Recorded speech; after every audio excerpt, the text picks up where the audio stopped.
Hey guys, how you doing? I'm doing okay. Recently I started watching a movie which adds into what I said about being a xenophobe, and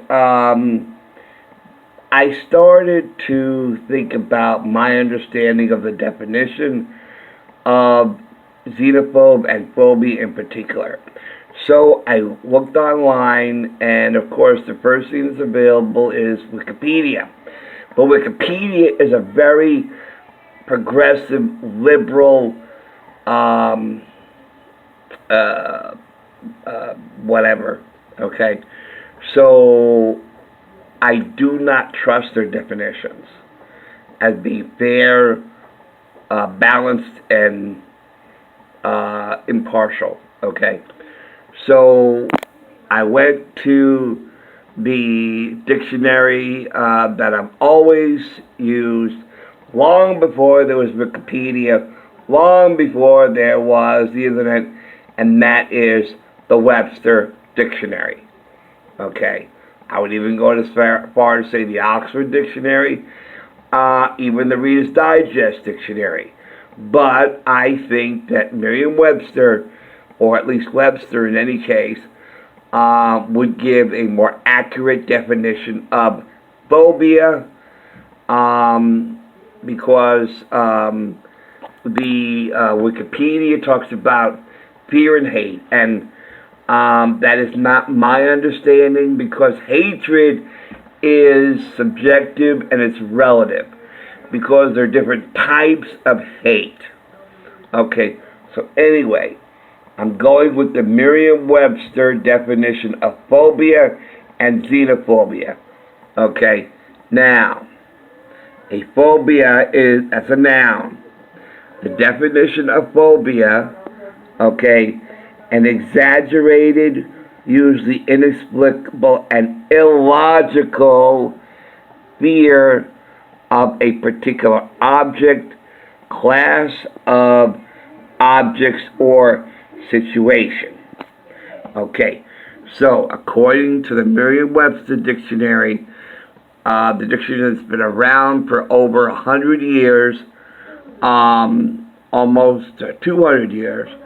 There is no mention of hate in the definition of phobia. Okay, now we're going to move down to phobia, noun combining form. Okay, the definition of phobia: exaggerated fear of, acrophobia, or an intolerance or aversion for, like photophobia. Okay, somebody who is afraid of bright lights, who can't stand bright lights. There are some people who have visual impairments that cannot tolerate bright lights, so they always need to stay in the dark. They're the ones who always wear sunglasses. Okay. Then examples of phobia in a sentence: his fear of crowds. Okay, there are people who are afraid of crowds, and they feel more. I'm afraid of crowds. I don't like crowds.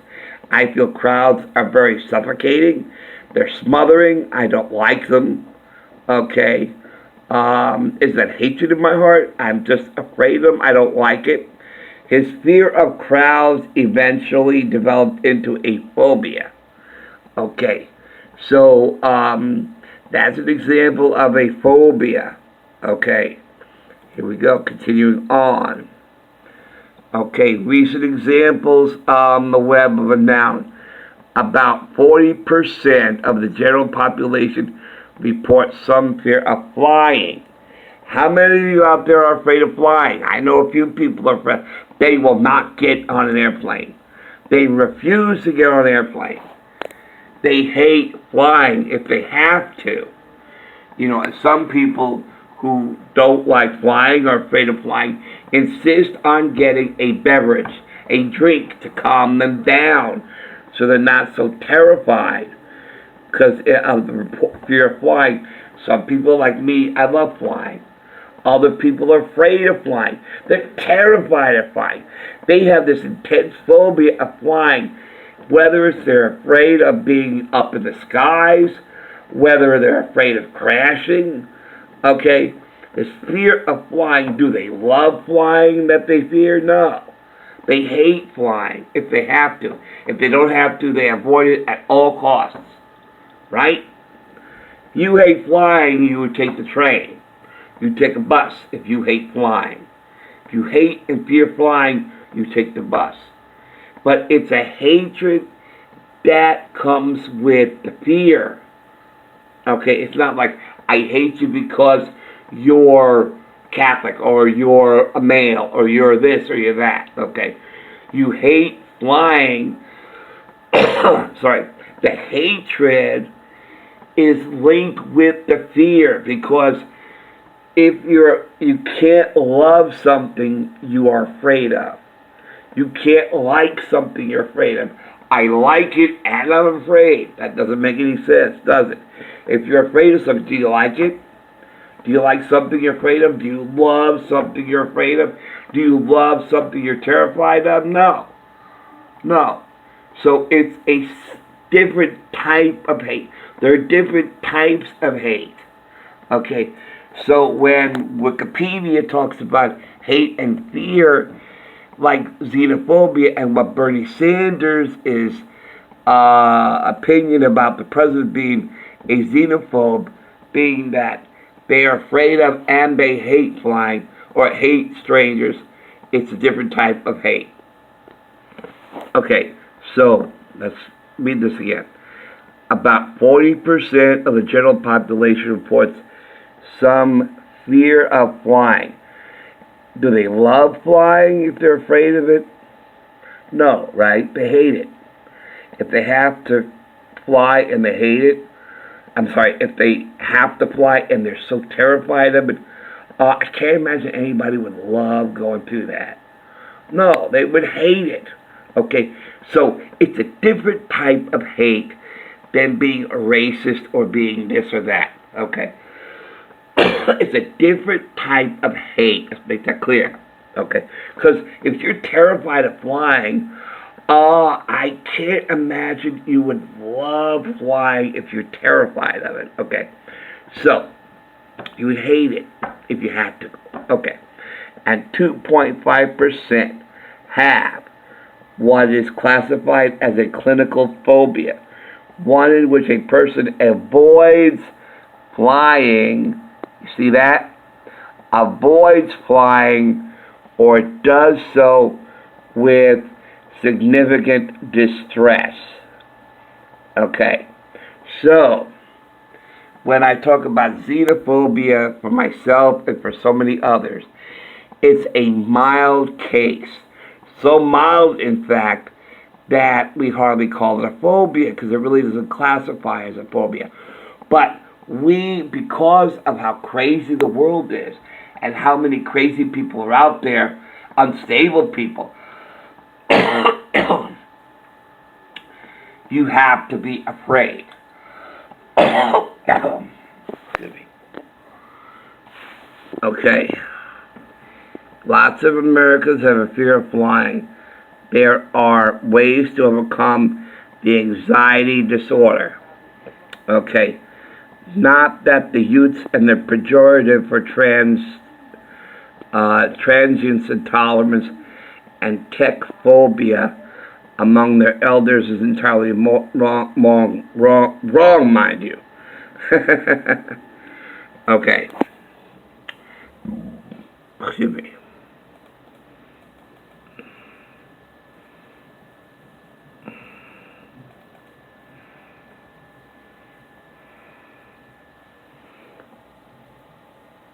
Okay. The first known use of phobia is in 1786 in the meaning defined above. The history and etymology for phobias is New Latin from Late Latin from Greek from phobos, meaning fearing, from phobos fear, flight, from Fevetzel, to flee, akin to Lithuanian begti, to flee, and Old Church Slavonic bezadi, whatever it's called. Okay, so let's learn more about phobias.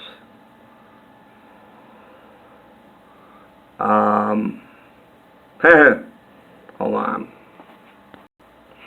Okay. The English language learner's definition of phobia: an extremely strong dislike or fear of someone or something. An extremely strong dislike or fear of someone or something. Okay. The dislike goes with the fear. Like I said, if you fear something, you don't like it, right? An unreasonable, abnormal, and lasting fear of something. See, that's a lasting fear. That's even more telling. Okay? Nobody ever overcomes a phobia. If you are scared of heights, you will always be scared of heights. If you have claustrophobia, you will always have claustrophobia. If you have arachnophobia, a fear of spiders, which I have. I hate spiders, I hate bugs. And Indiana Jones in the movies hates snakes. I hate snakes too. I don't trust them. You know, I hate them. I don't go near them. Okay? But I hate spiders. I hate spiders. I hate bugs. Oh boy, do I hate bees and wasps and hornets. I'm terrified of them. Do I love them? No, I hate them. Okay. An unreasonable, abnormal, or lasting fear. Lasting fear. Lasting fear. If you're, like I said, if you're scared of heights, you will never overcome it. If you suffer from vertigo, if heights make you dizzy, okay, you'll never overcome it. Never. That's something you'll always live with. Okay. If you have a phobia of getting sick, okay, those are people who will be constantly keeping themselves sanitary and clean, always washing over and over and over again if they're afraid of germs. Okay, everybody's afraid of something. Okay, if you're afraid of getting sick, do you love getting sick? If you fear it? No, of course not, right? You hate it. You wouldn't want it. And you wouldn't want it, you can't like something you don't want, right? So you'd have to hate it. Hate, it's a different kind of hate and dislike.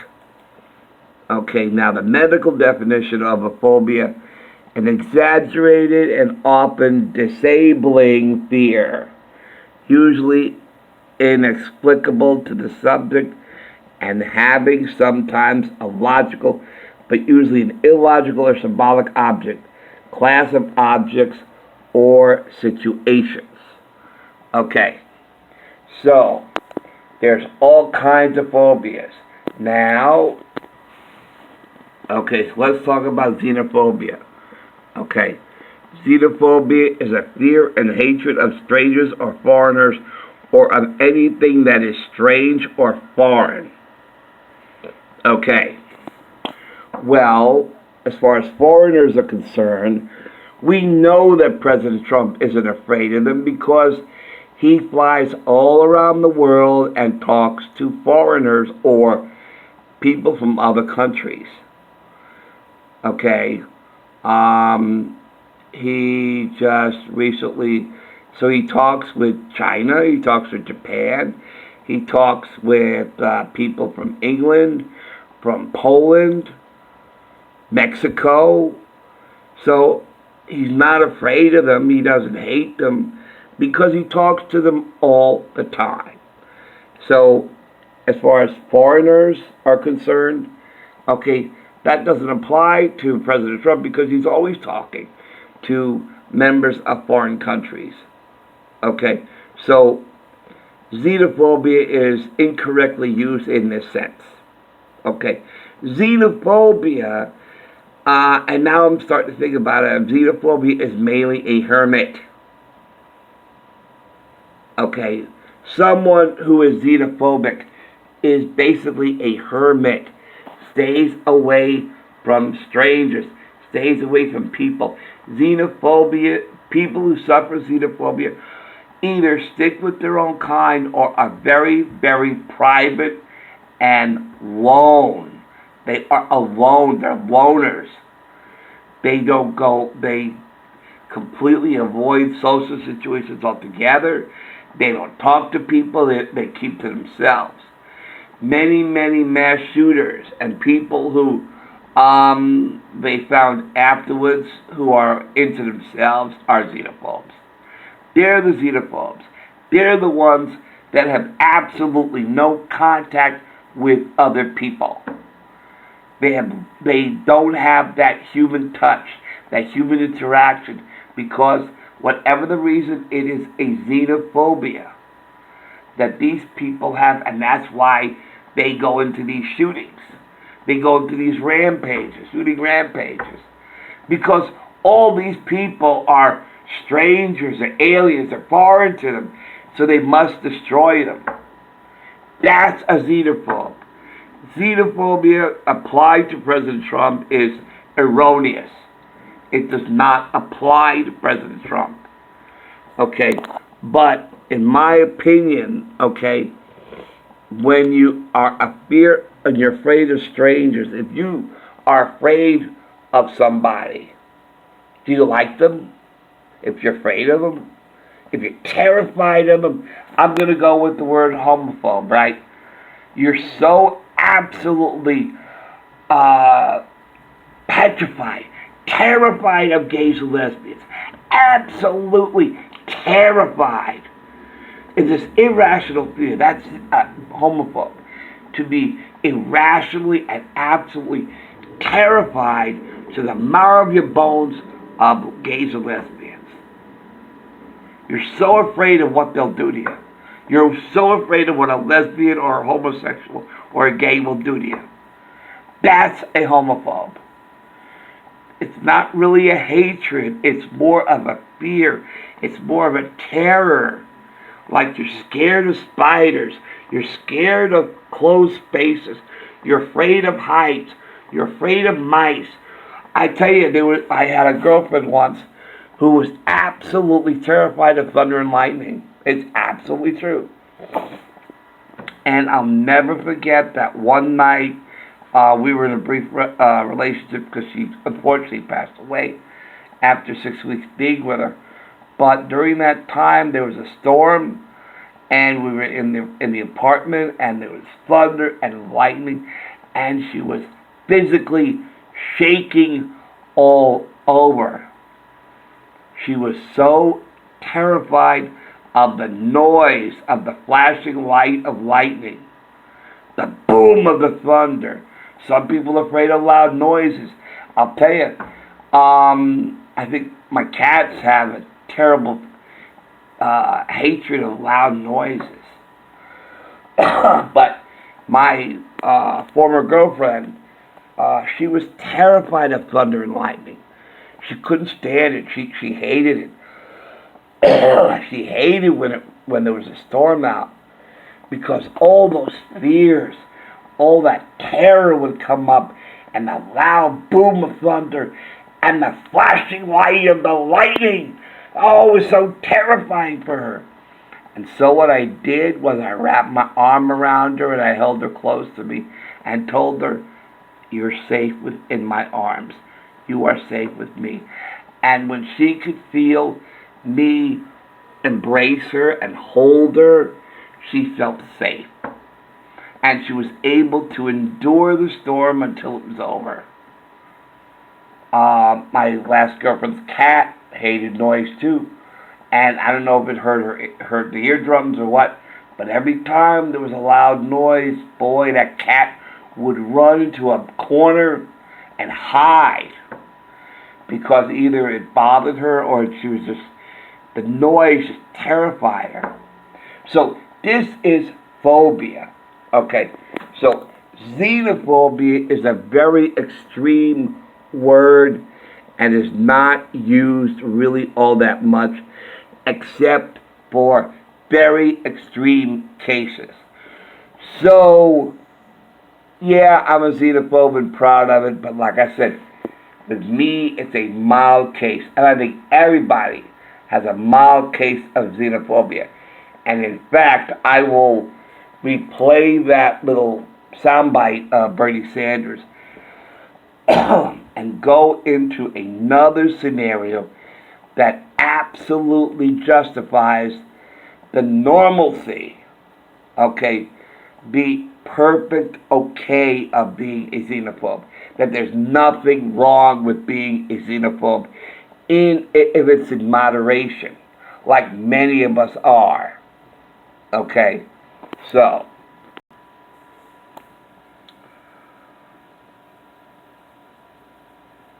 here we go. And here's Bernie. This is his opinion of President Trump. He thinks he's a xenophobe. xenophobe. Okay. Now, I'll play you a little bit of. Before I show you this scene, I want to share a sequence of a Twilight Zone episode that talks about. This is 1959.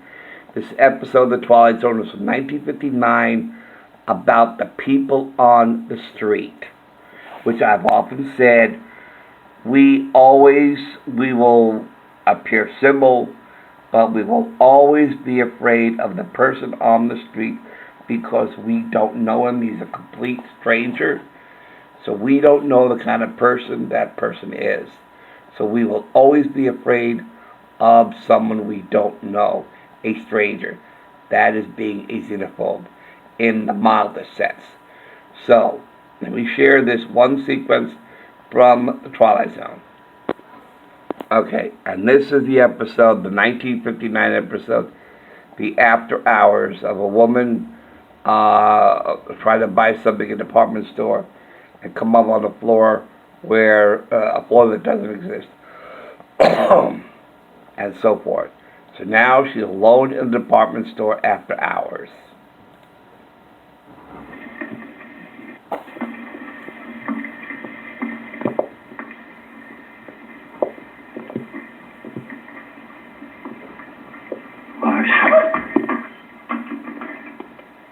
Remember, Marcia.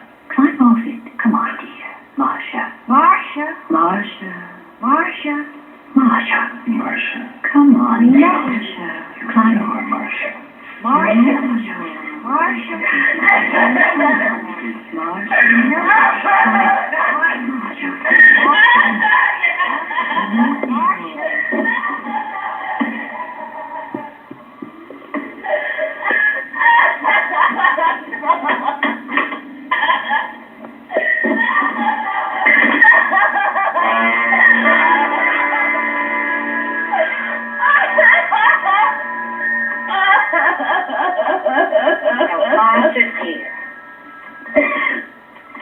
You will forgive an observation, but you're acting like a silly child. Now, Marcia.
now, coming back to you.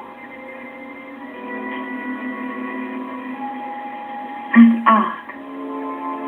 It's really odd, but suddenly I seem to remember. Coming back now, is it? I'm a mannequin. That's what I am, I'm a mannequin. And it was my turn, your turn, to leave us for a month. It's becoming much clearer now, isn't it? You left us for a month, and you lived with the outsiders. But you were due back yesterday, and you didn't show up. You know, Marcia, that's very selfish, my dear. All of us wait our turn, and we simply do not overstay it. It was your turn starting last night. I'm one day delayed already. Of course. Of course, I'm sorry. I forgot. When you're on the outside, everything seems so normal. As if what, Marcia? As if we were like the others. Like the outsiders. Like the real people. Well, no serious harm done. I'll see you all in a month. Take good care of yourself. And you'll always be.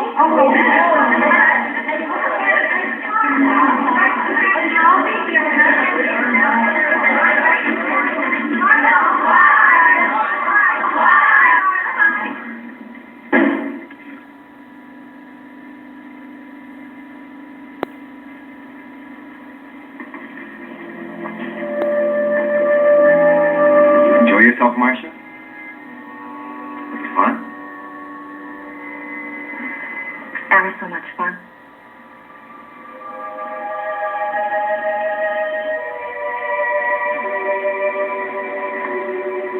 It was so much fun.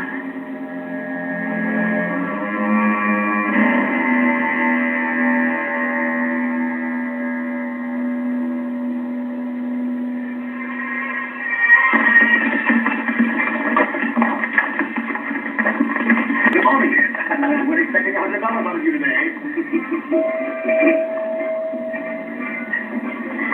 Keep your powder dry, darling. Well, little fellow.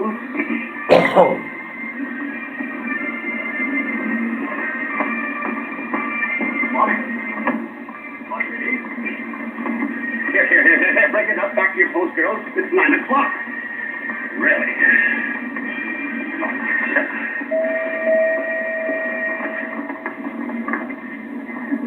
She looks awful familiar to him.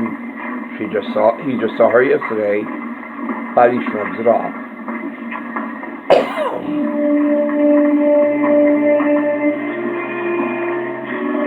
Marcia White in her normal and natural state. A wooden lady with a painted face, who 1 month out of the year takes on the characteristics of someone as normal and as flesh and blood as you and I. But it makes you wonder, doesn't it? Just how normal are we? Just who are the people we nod our hellos to as we pass in the street? A rather good question to ask, particularly in the Twilight Zone. And that is a frame of mind that I want you to take with. Just how normal are we? Who are the people that we nod our hellos to? Who are they?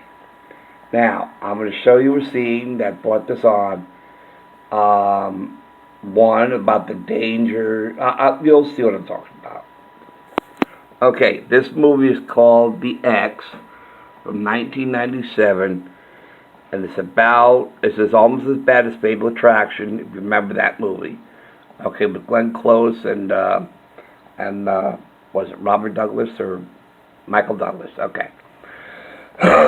Here we have a situation where that he was married, the person you're going to see, they were once married, and he filed a divorce. But she still pines for him.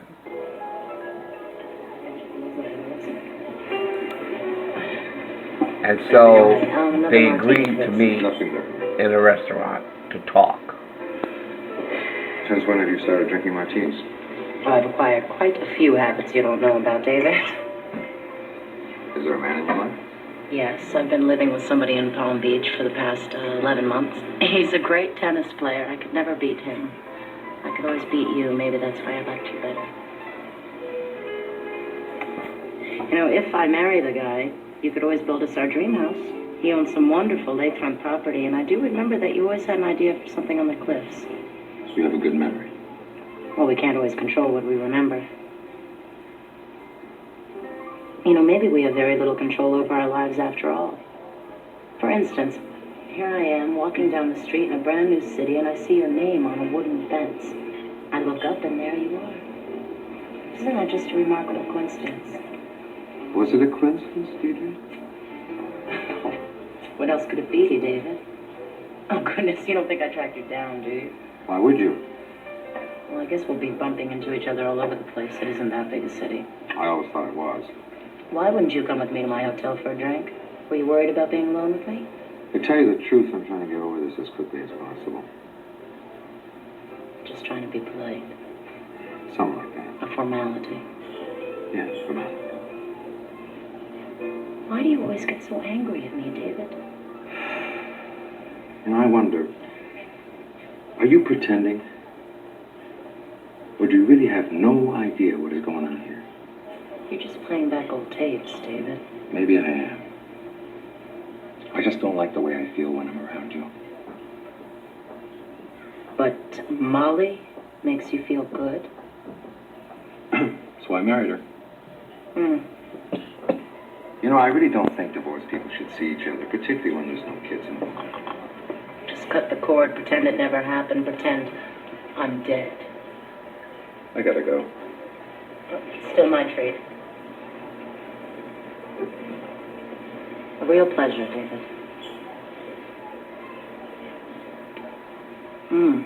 Well, I finally got you to touch me.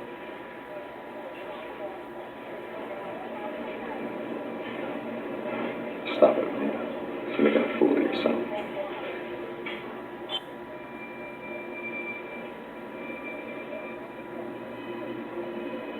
If you really wanted to die, you would have cut deeper. Suppose I had. Would you have sent flowers? You run along now, David. You know where to reach me. I've already forgotten.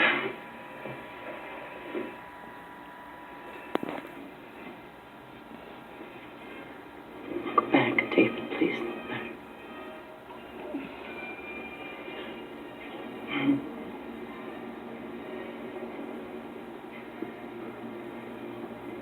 Now comes the dangers of meeting somebody for the first time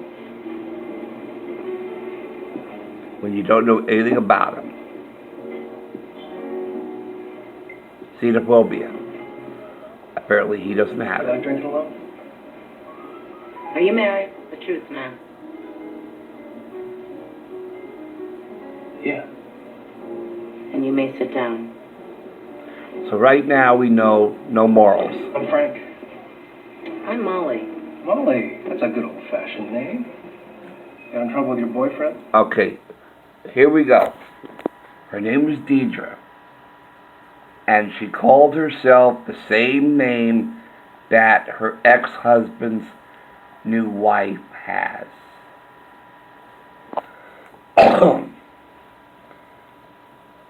Is it wise to fear strangers? Yes.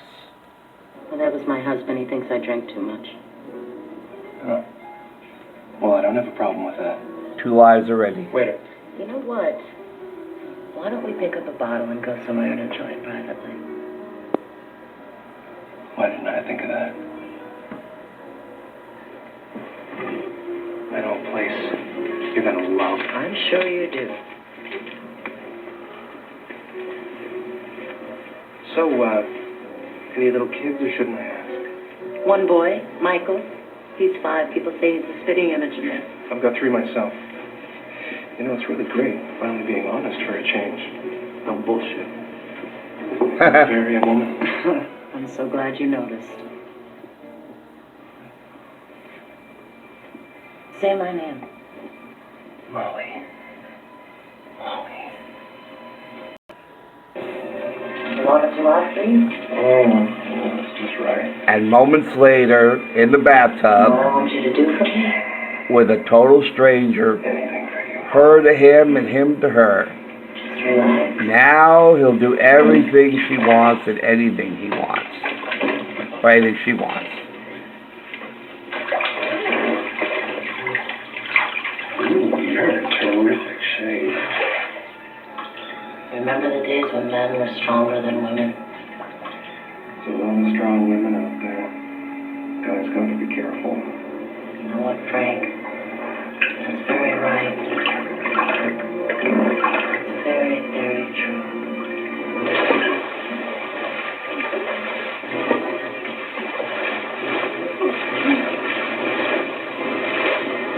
Remember, he has a wife and kids at home.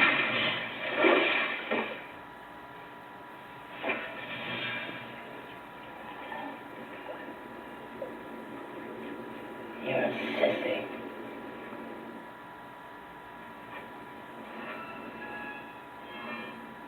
You've been a very bad girl today, Molly. Her name is Deidre.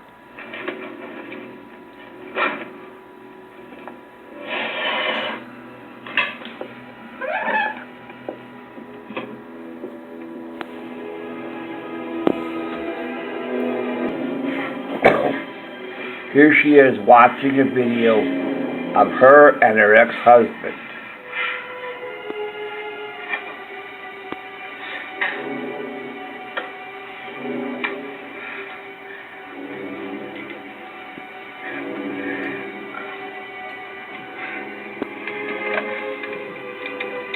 Now she's calling her psychiatrist or psychologist.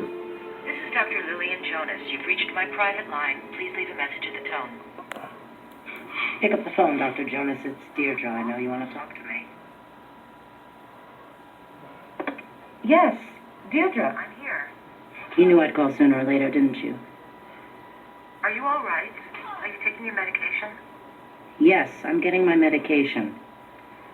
You know, there's some wonderful doctors here in New York. I'm being looked at with ever-loving care. Why don't you give me their names? They should talk to me. No. I don't want you to talk to them. It's much more fun letting them find out as we go along. Well, then let me have your phone number, and then you and I can chat sometime. Yeah, don't worry, Doc. I'll keep in touch. You never should have left before you completed treatment, Deirdre. I was doing you a favor, Lily, and I thought you were falling for me. I'll bet you're getting... Very excited just listening to my voice right now. Would you like to have some telephone sex, Doctor? Why are you trying to provoke me? I'm completely naked right now, and I can feel your warm, manly hands. I can feel them moving so slowly, searching for the wetness between us.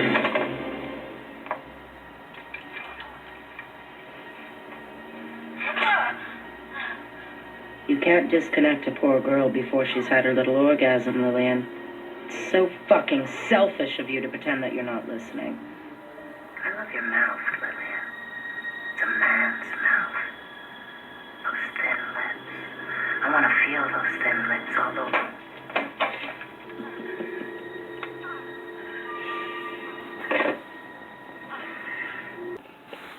Okay, here's later on in the movie.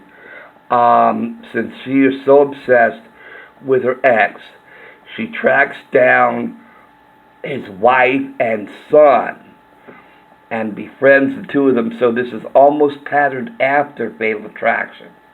Okay, but this is an ex who refuses to let her ex go.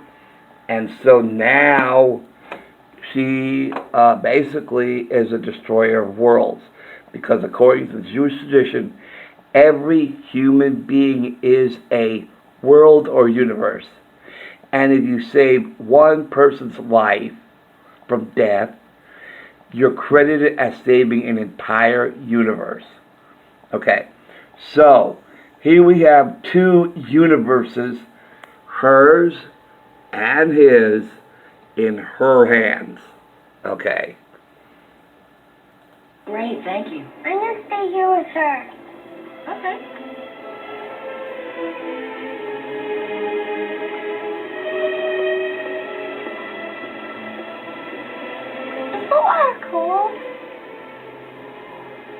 Why? Do you want to jump in? It looks easy enough to swim to shore. Well, it does, but they say that the current is so strong it'll just pull you out to sea. Why can't I see the sharks? Well, they're in there, believe me, Michael. Sometimes you just can't see the things that are really dangerous.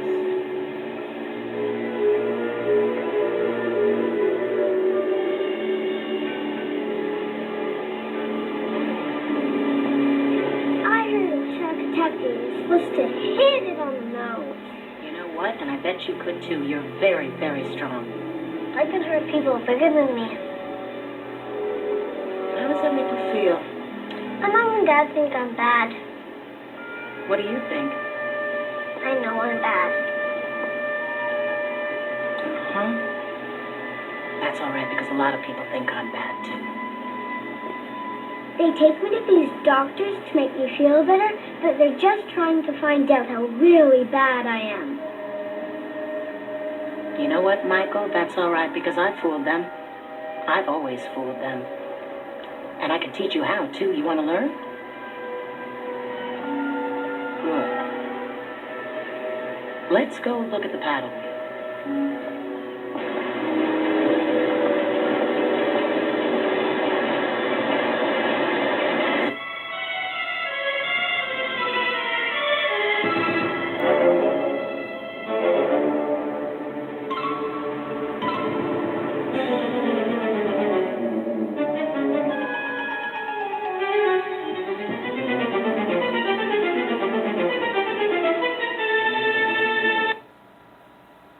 Okay. We're going to pause here, and I'll continue this with part 2. Okay. So, maybe it's good to fear strangers, because we do not know who are the people we nod our hellos to as we pass on the street. Who are the people we talk to in a bar and want to go to bed with us right away? A rather good question to ask, particularly in reality, as well as the Twilight Zone. So, thanks for watching, thanks for listening, and I'll continue with part 2 when I come back. Take care, guys. See you soon. Bye.